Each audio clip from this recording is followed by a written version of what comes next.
Welcome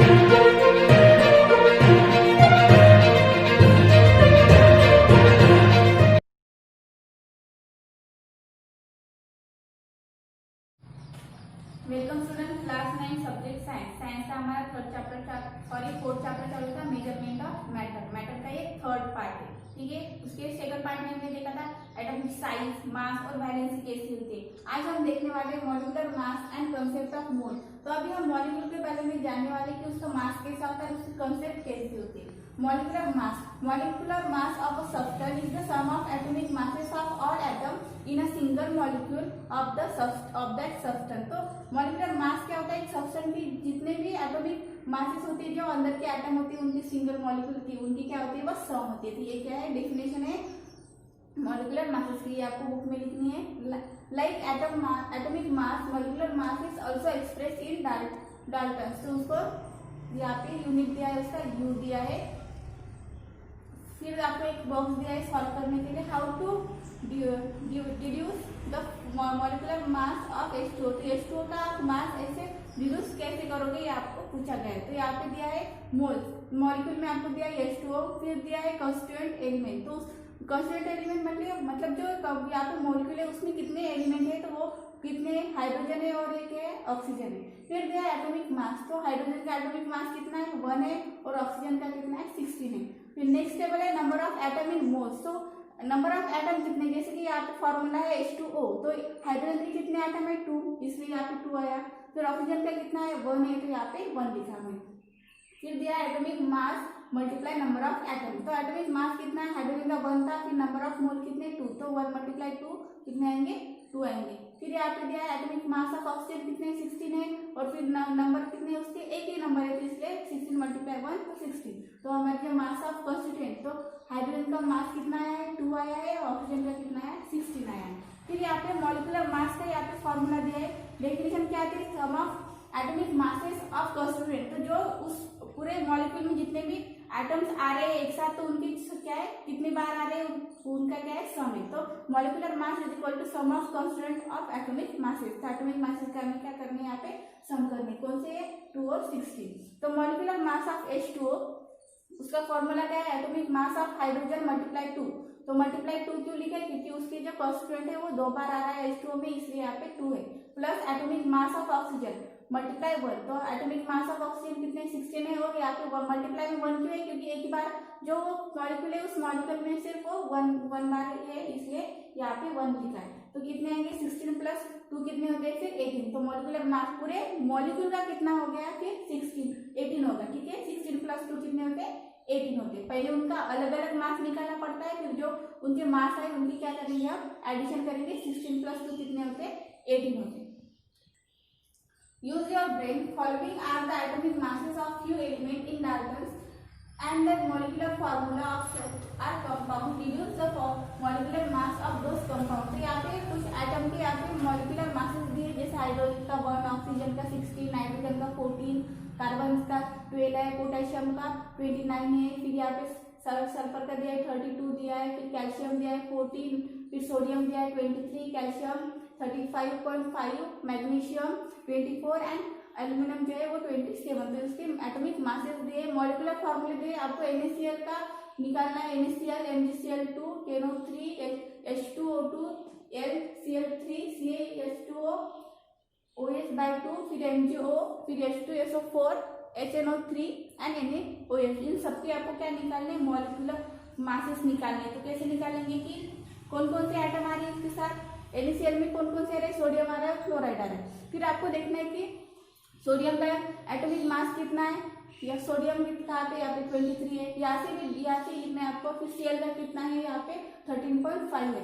तो फिर बाद में नेक्स्ट स्टेप क्या है कि वो कितनी बार है, ये जो मॉलिक्यूल उनका बन रहा है तो वो कितने बार है। तो सोडियम का मॉलिक्यूल कितना है, एक ही है। क्लोराइड का भी मॉलिक्यूल कितना है, एक है। तो मल्टीप्लाई में दोनों सिर्फ क्या आएंगे, 1 मल्टीप्लाई 1 ही आएंगे। मतलब 23 मल्टीप्लाई 1 प्लस 35.5 मल्टीप्लाई 1। फिर क्या करना है, 33 प्लस 35.5 उनकी एडिशन करने के बाद जो ना उसका वैल्यू आएगी वो क्या होगी, उसकी मॉलिक्यूलर मास होगी। तो ऐसे ही आपको ये जो यहाँ पे मॉलिक्यूल्स दिए उनकी सभी के आपके मॉलिक्यूलर मासेस निकालनी। फिर है मोल। अभी हम मोल के बारे में देखेंगे।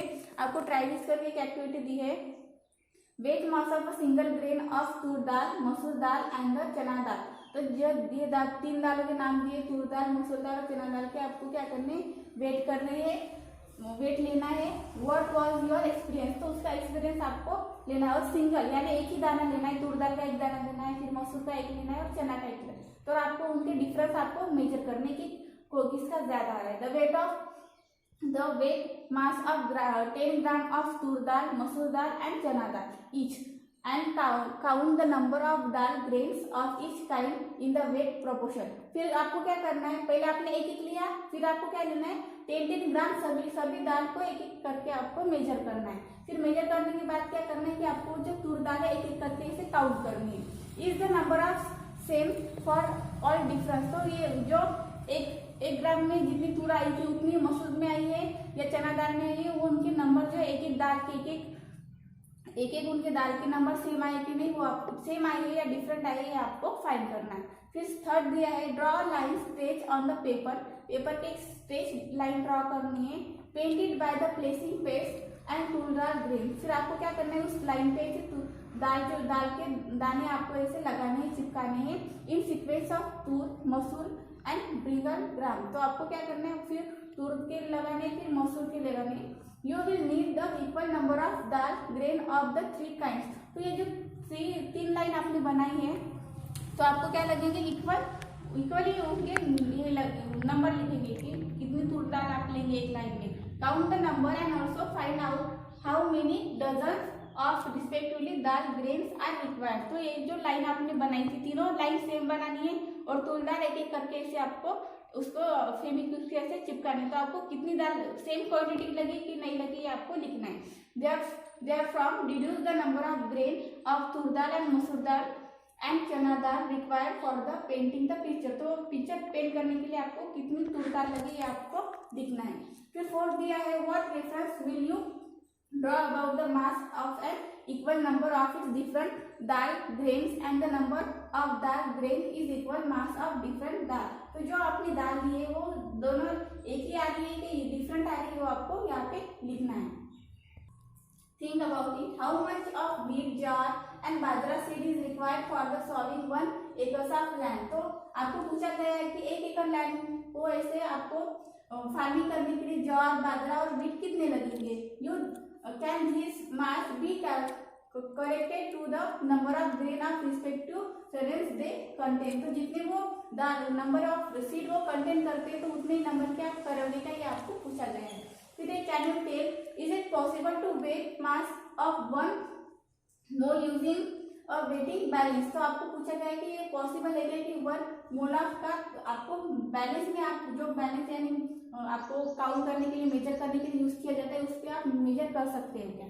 सेकंड दिया है, will the number of molecule be the same in equal quantity of different substance. तो अलग अलग डिफरेंट सब्सटेंस के जो क्वांटिटीज है वो सेम आती है क्या नहीं, वो आपको पूछा गया है। If you want equal number, अगर हमें वो डिफरेंट सब्सटेंस के इक्वल नंबर चाहने होंगे, तो will it work to the equal masses of दो सब्सटेंस। तो जो उनके मासेस होंगे तो वो आपको इक्वल होनी चाहिए, जरूरी है या नहीं, वो आपको पूछा गया है। When an element and compound take part in chemical reaction, जब एक एलिमेंट और कंपाउंड एक रिएक्शन में पार्ट लेते हैं, it is their atom and molecule that react with each other. तो क्या होता है कि एलिमेंट के और एटम के जो एटम्स और मॉलिक्यूल होते हैं एक दूसरे के साथ वो रिएक्ट करते हैं। Therefore it is necessary to know the number of their atoms and molecule. इसलिए एलिमेंट के एटम और कंपाउंड के मॉलिक्यूल्स कितने हैं वो आपको जानना यानी आपको पता होना जरूरी होता है। However, while the carrying out the chemical reaction, it is convenient to measure out the quantity that can be hidden inside the counting the number of atom and molecule। और एटम और मॉलिक्यूल में कितने जो उनकी quantity है वो आपको पता होना केमिकल रिएक्शन के लिए जरूरी होता है। The concept of mole is useful for this perform. तो ये जो कंसेप्ट ऑफ मोल है, मतलब ये क्या है, इसी के लिए जो हमें पता होना चाहिए ना कि अगर हम केमिकल रिएक्शन कर रहे हैं तो एलिमेंट के कितने, कंपाउंड के कितने मॉलिक्यूल आ रहे हैं, वो हमें पता होना जरूरी है। इसलिए ये मोल का कंसेप्ट यहाँ पे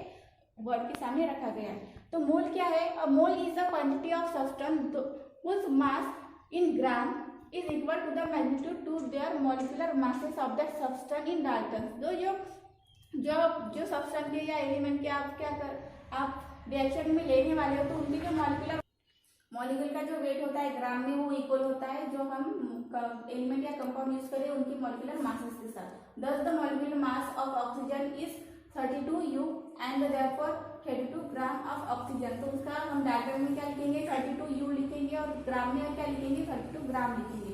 is the 1 mole of oxygen, तो ऑक्सीजन का 1 मोल कितना होता है, 32 ग्राम होता है। The molecular mass of water is 18 U, therefore अगर हमें उसके मोल के बारे में मोल में के हिसाब से लिखना है तो कितने लिखेंगे, 18 ग्राम लिखेंगे, क्योंकि जो मोल है वो ग्राम में यहाँ पे इक्वल होता है, मेजर किया जाता है। तो 18 gram of water make 1 mole of water, तो 1 मोल ऑफ वाटर की वैल्यू कितनी आती है, 18 ग्राम आती है। 1 mole of a compound is the mass of substance in the gram equal in magnitude to their molecular masses, and ऐसा unit क्या है, मोल का मोल ही। तो हम उसका फॉर्मूला लिखेंगे, the number of mole of substance. तो अगर हमें पूछा जाए कि सब्सटेंस का नंबर ऑफ मोल निकालो, तो फॉर्मूला क्या है, मास ऑफ सब्सटेंस इन ग्राम। तो उसी सब्सटेंस का क्या है, ग्राम में कितना उसका मास है, और उसके बाद molecular mass of that substance. तो उसी सब्सटेंस का क्या करना है, मॉलिक्यूलर मास को उसके डिवाइड करना है। ओके स्टूडेंट, आज हमने देखा मॉलिक्यूलर मास के बारे में और मोल का हमने डेफिनेशन देखी थी और फॉर्मूला देखा था। फिर आपको एक्टिविटी में जो आपको एग्जांपल दिया वो आपको सॉल्व करना है, मतलब NaCl का मॉलिक्यूलर मास निकालना है। फिर यहाँ पे बाकी सब जो दिए थे NOH, उनके भी मॉलिक्यूलर मासेस निकालिए, आपको होमवर्क है। और नेक्स्ट जो पार्ट हम देखने वाले हैं एवोगैड्रोस नंबर, ये हम अगली वीडियो में देखेंगे। ओके।